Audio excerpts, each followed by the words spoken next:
Bonjour, bonsoir, j'espère que vous allez bien. Je suis content de vous retrouver pour un nouveau direct. Aujourd'hui, on va parler des vertus thérapeutiques de l'eau et particulièrement des exercices faits dans l'eau. Il y a plusieurs études qui se sont intéressées à ces sujets et moi aussi, je me suis déjà intéressé à ces sujets. J'en ai parlé dans mon livre Lève-toi et marche que vous connaissez. J'aborde notamment le thème de la marche dans l'eau. En quoi est-ce bénéfique? Comment on peut utiliser la marche dans l'eau, notamment pour prendre soin de ses articulations? Alors, c'est un sujet qui me passionne et je pense que c'est intéressant d'en parler et d'en parler sur toutes ses coutures. Des exercices à faire dans l'eau, il y en a plusieurs. Ils apportent vraiment plusieurs bénéfices, plusieurs avantages. Je vais vous en présenter quelques-uns. J'aurais aimé les faire dans l'eau pour vous les montrer, mais je vais vous les présenter hors de l'eau. Ça va être beaucoup plus facile pour moi de le faire. Alors, on va parler en premier lieu de la course ou de la marche dans l'eau. Lorsqu'on court dans l'eau, notre corps peut avoir tendance à s'incliner et c'est parfait. On veut quand même maintenir un bon alignement articulaire entre la tête, les épaules et le bassin. On utilise une ceinture de flottaison, ça va vraiment mieux. Moi, je vous encourage à vous en procurer une si vous n'en avez pas. Il y a des modèles qui sont quand même vraiment abordables et on va pouvoir courir ou marcher sur place sans toucher au fond de l'eau. Lorsque je vous parle de marcher, je ne vous parle pas de marcher en touchant le plancher de la piscine, mais vraiment en flottant. Alors, une ceinture de flottaison, pour ça, c'est vraiment très, très pratique. Et donc, on sera installé comme ça et on va courir ou marcher sur place et on doit faire des mouvements des bras aussi pour rester sur place. On peut utiliser aussi des flotteurs dans les mains pour soit augmenter la résistance des bras. Là, s'il y a une photo, évidemment, on ne voit pas le mouvement. On peut bouger les bras pour contrecarrer le mouvement, ou on peut utiliser les flotteurs ou d'autres types de flotteurs pour que ce soit plus facile de se stabiliser. Mais donc, c'est une façon de faire de la course ou de la marche. Je vais vous le montrer aussi de profil pour que vous voyez différemment. Alors, vous voyez, la personne, elle est penchée un peu vers l'avant, c'est inévitable, et on arrive à faire des mouvements comme ça. Je vais vous le montrer maintenant en vidéo. Alors, c'était un extrait de la chaîne Terra Aquatique. Je vous invite à la visiter. Les mouvements sont très, très bien faits et sont très bien expliqués. Alors, on peut faire de la course comme ça en étant incliné.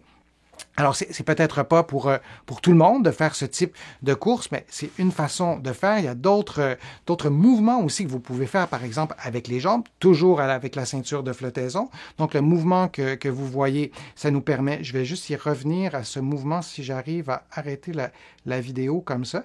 Alors, je vais reculer un peu la vidéo, lorsqu'on fait des mouvements d'ouverture de jambes, je vais repartir la vidéo, j'arrive pas. Là, c'est la course sur place, mais vous allez voir le mouvement d'ouverture de jambes. Ça peut être intéressant. Vous dosez aussi selon votre amplitude de mouvement à vous. Ça, c'est important. Et on va les voir bientôt. Donc, comme ça, on peut faire des jumping jacks. Je vous en ai souvent parlé. Parfois, hors de l'eau, on est incapable. Alors, l'ouverture des hanches, c'est intéressant. C'est intéressant dans un contexte de raideur aux hanches qui s'installe progressivement pour reconstituer aussi retrouver une force musculaire après une tendinopathie à la hanche. Le fait d'être dans l'eau, ça peut nous permettre de le faire. Si on continue aussi toujours dans la même lignée d'exercice, la course sur place, comme je vous le montrais, c'est aussi intéressant. Et là, vous allez être incliné. Alors, et vous variez les vitesses de vos mouvements.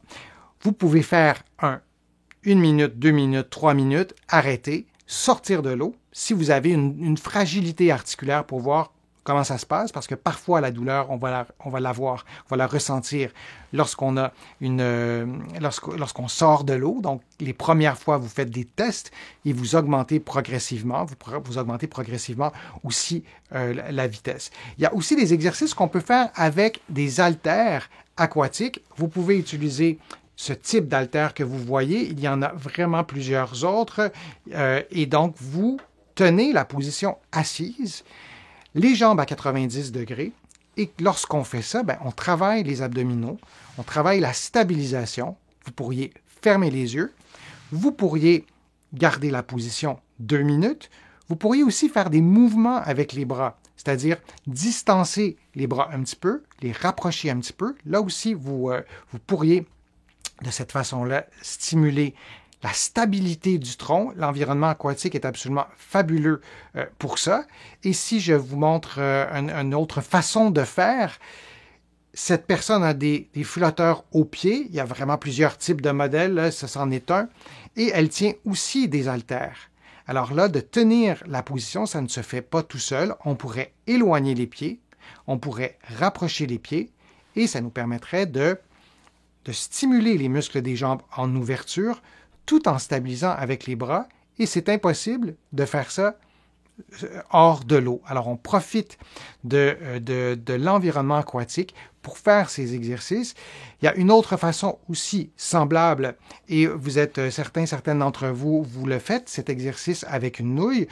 C'est un peu le même principe. On garde les jambes à 90 degrés, ça stimule les abdominaux et avec la nouille qui nous permet de flotter, on arrive à faire l'exercice. Alors ça, c'est avec des haltères ou des flotteurs au bras.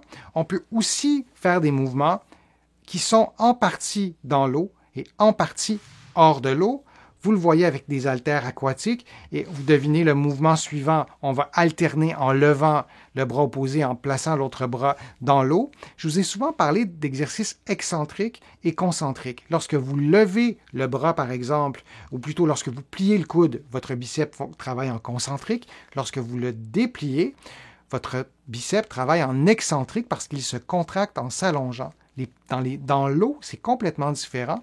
Alors, dans l'exercice que vous voyez en ce moment, quand vous levez le bras qui est dans l'eau, il y a une résistance que vous devez forcer pour retenir cet haltère qui a tendance à remonter à la surface.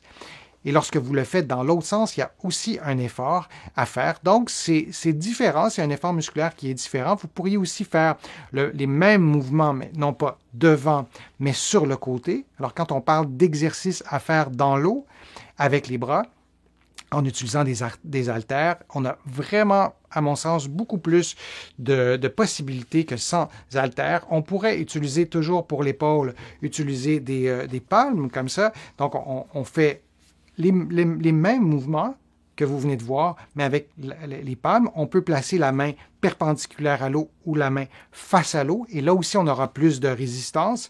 Et en utilisant des accessoires, c'est beaucoup plus facile. Si on n'a pas d'accessoires, si on veut utiliser l'eau, on doit avoir les bras dans l'eau. C'est beaucoup plus facile. Et ce qu'on peut faire, c'est des mouvements d'amplitude articulaire pour les épaules ou les autres articulations. Et vous allez trouver sur ma chaîne des vidéos qui vous présentent les mouvements pour chaque articulation, par exemple pour l'épaule ou la hanche. Et pour augmenter la résistance de l'eau, vous pourriez rapprocher les doigts comme ça ou les éloigner. Ça sera un peu plus facile ou un peu plus difficile selon la position que vous allez adopter. Et vous pouvez aussi utiliser les haltères aquatiques pour flotter et vous allez vous allez bouger les jambes, vous allez battre des pieds. Et là, les flotteurs sont appuyés sur le bord de la piscine. Vous pourriez faire la même chose, mais en n'étant pas appuyé, donc en avançant. Et à la différence de la planche, parce que vous pourriez tenir une planche de flottaison qu'on voit là, dans les piscines publiques, notamment qu'on utilise pour s'entraîner, vous pourriez utiliser ça à la place. Et quelle est la différence, d'après vous, entre faire l'exercice avec une planche ou deux haltères comme ça? Est-ce que c'est la même chose? On pourrait se dire que oui, parce que de toute façon, ça nous fait flotter.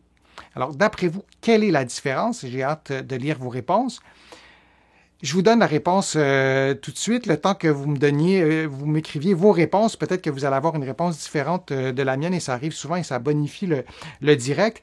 Les deux haltères, dans ce cas-ci, ne sont pas unis, c'est deux pièces distinctes. Donc, vos bras, votre tronc doit travailler un peu plus fort pour stabiliser les bras. Alors, si on veut rééduquer les abdominaux, si on veut rééduquer les muscles, les pectoraux, les muscles des épaules, de faire le mouvement comme ça, avec deux haltères distincts ou avec d'autres types d'haltères, ça peut être d'autres types de flotteurs plutôt, ils peuvent être beaucoup plus petits, ça peut être intéressant de le faire. Et il y a aussi ce gros flotteur qui est en un morceau, et ça se compare avec la planche.